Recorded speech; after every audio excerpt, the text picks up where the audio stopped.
Hello दोस्तों, स्वागत है आप सभी को हमारे चैनल में। आज मैं आपके लिए लाई हूँ बहुत ही टेस्टी रेसिपी। इसे बनाना बिल्कुल आसान है, न इसमें ज़्यादा मेहनत है और न ही इसमें ज़्यादा खर्चा है। बहुत ही टेस्टी मिठाई बनकर तैयार होता है, तो बिल्कुल मार्केट जैसा घर में बना सकते हैं। शाही टुकड़ा खाने में बहुत ही स्वादिष्ट लगता है। अगर आपके यहाँ मेहमान आ जाए तो आप इसे झटपट तैयार कर सकते हैं। तो वीडियो को आप एंड तक जरूर देखिएगा दोस्तों, बिना स्किप किए हुए। तो सबसे पहले यहाँ पर मैंने 5 से 6 ब्रेड ले लिया है। इस ब्रेड को हमें ट्रायंगल शेप में कट कर लेना है। आप चाहे तो ब्रेड को स्क्वायर शेप में भी कट कर सकते हैं। तो इस तरह से सारे ब्रेड को हमें कट कर लेना है। बहुत ही इजी मिठाई बनकर तैयार होता है।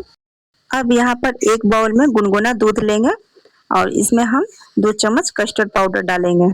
वनीला का कस्टर्ड पाउडर मैंने लिया है। आप चाहे तो कस्टर्ड पाउडर की जगह कॉर्नफ्लोर भी डाल सकते हैं। इसे हमें अच्छी तरह से मिक्स कर लेना है। इसमें लम्स भी नहीं रहेगा, बहुत अच्छी तरह से मिक्स हो जाएगा। तो इसको मैंने बहुत अच्छी तरह से मिक्स कर लिया है। अब चलिए इसे हम साइड रख देते हैं। अब यहाँ पर कढ़ाई लेंगे। मैंने यहाँ पर गैस ऑन नहीं किया है। अब इसमें दूध को डालेंगे। दूध मैंने आधा लीटर के करीब ले लिया है। इसको हमें अच्छी तरह से बॉयल कर लेना है। गैस को ऑन कर लेना है और इसको हमें अच्छी तरह से बॉयल कर लेना है। तो दोस्तों, इस रेसिपी को बनाने में ज़्यादा समय नहीं लगता है। अब बहुत ही कम सामानों से बनकर तैयार भी होता है। अब ये देखिए बॉयल अच्छी तरह से हो गया है दूध, तो इसमें डालेंगे आधा कप चीनी। आप अपने अकॉर्डिंग चीनी कम या ज़्यादा कर सकते हैं। इसी स्टेज पर कस्टर्ड पाउडर को डालेंगे। देखिए जो मैंने घोल कर तैयार किया था दूध में, इसको हम लोग फिर से एक बार मिक्स कर लेते हैं और दूध में डाल देंगे। इससे फ्लेवर भी बहुत अच्छा आता है और गाढ़ा भी होने लगता है। बहुत ही स्वादिष्ट लगता है खाने में। अब यहाँ पर मिक्स करते जाएंगे और इसको अच्छी तरह से गाढ़ा होने तक हमें पका लेना है। तो दोस्तों, अगर आपने मेरा चैनल को अभी तक सब्सक्राइब नहीं किया है तो प्लीज़ चैनल को सब्सक्राइब कर लीजिए और बेल आइकन को भी ज़रूर दबा दीजिएगा, ताकि मेरे आने वाले रेसिपीज़ के नोटिफिकेशन आपको मिलते रहेंगे। तो हमें गैस का फ्लेम हाई रखना है। इसको हमें अच्छी तरह से पका लेना है जब तक ये गाढ़ा ना हो जाए। तो देखिए दोस्तों, बहुत अच्छी तरह से पक गया है। देख सकते हैं गाढ़ी होने लग गई है। तो इसमें फ्लेवर के लिए डालेंगे इलायची पाउडर। बहुत ही अच्छा टेस्ट आता है। तो यहाँ पर मैंने 1 चम्मच के करीब इलायची पाउडर डाल दिया है।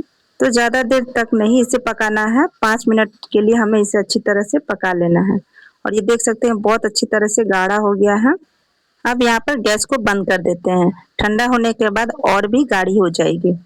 अब यहाँ पर एक बाउल में आधा कटोरी चीनी डालेंगे। जितना मैंने चीनी डाला है उतना ही हमें पानी डालना है। तो गैस का फ्लेम हमें धीमी रखना है और इसे हमें अच्छी तरह से पका लेना है। तो ध्यान रहे दोस्तों, हमें एक तार का चाशनी नहीं बनाना है। तो देखिए जब तक चीनी अच्छी तरह से मेल्ट नहीं हो जाता तब तक इसे हमें पकाना है।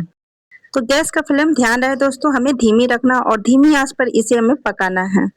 हाई फ्लेम पर पकाएंगे तो ये जल भी जाएगा, तो इसलिए हमें धीमी आंच पर इसे अच्छी तरह से पका लेना है। तो देखिए हल्का सा चिपचिपी जैसा हो गया है। अब यहाँ पर गैस को बंद कर देते हैं। ये बहुत अच्छी तरह से हो गया है चाशनी। तो अब यहाँ पर तेल को अच्छी तरह से गर्म कर लिया है मैंने और देख सकते हैं अब इसमें हम एक एक करके ब्रेड को डालेंगे।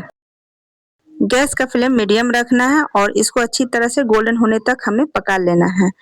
तो अब चलिए इसको हम लोग पलट देते हैं। तो दोस्तों, जब भी आप शाही टुकड़ा बनाइएगा तो तेल को बहुत अच्छी तरह से गरम कर लीजिएगा, तभी इसमें ब्रेड को डालिएगा। बहुत अच्छी तरह से फ्राई हो जाएगा। और ये देख सकते हैं बहुत अच्छी तरह से फ्राई मैंने यहाँ पर कर लिया है। इसका जो एक्स्ट्रा ऑयल है हमें निकाल लेना है अच्छी तरह से और इसे हमें टिश्यू पेपर में निकाल देना है। जो एक्स्ट्रा ऑयल है वो अच्छी तरह से निकल जाएगा।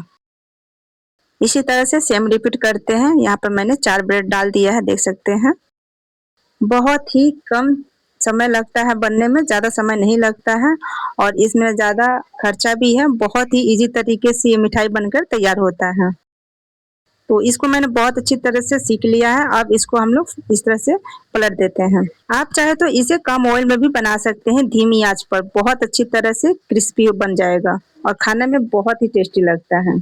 तो देखिए दोस्तों, यहाँ पर भी मैंने बहुत अच्छी तरह से ब्रेड को दोनों तरफ से सेक लिया है, देख सकते हैं इस तरह से। आपको जब भी मन करे मीठा खाने का तो इस तरह से बना सकते हैं इस रेसिपी को। बहुत ही जल्दी और झटपट बनकर तैयार होता है।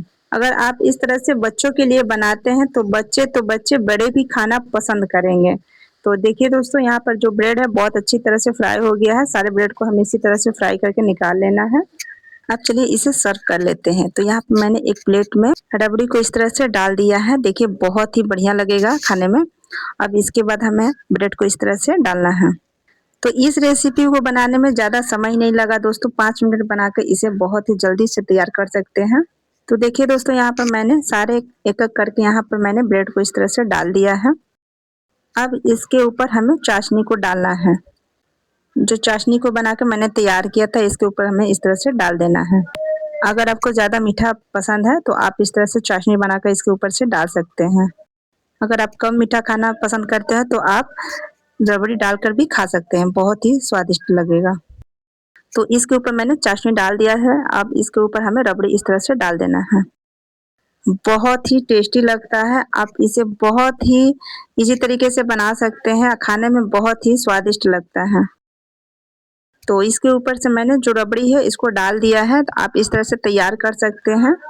तो ये लीजिए दोस्तों, शाही टुकड़ा बनकर तैयार हो गया है। इसके ऊपर से थोड़ा सा किशमिश डालते हैं। अगर आपके पास ड्राई फ्रूट्स है तो ड्राई फ्रूट्स भी डाल सकते हैं। मैंने यहाँ पर किशमिश डाल दिया है। ये मिठाई खाने में बहुत ही लाजवाब लगता है। तो इस तरह से आसान तरीके से डेजर्ट बनाकर तैयार कर सकते हैं। आप इसे कम समय में कम खर्चे में बनाकर रेडी कर सकते हैं। बहुत ही यम्मी लगता है। अब इसे फ्रिज में रख दीजिए ठंडा होने के लिए। अगर ठंडा आप पसंद करते हैं तो फ्रिज में रख के इसे खा सकते हैं आधे घंटे के बाद। बहुत ही टेस्टी बना हुआ है। आई होप कि हमारी वीडियो आपको पसंद आई। मिलते हैं अगले नेक्स्ट वीडियो में एक नई रेसिपी के साथ। Thank you, bye bye.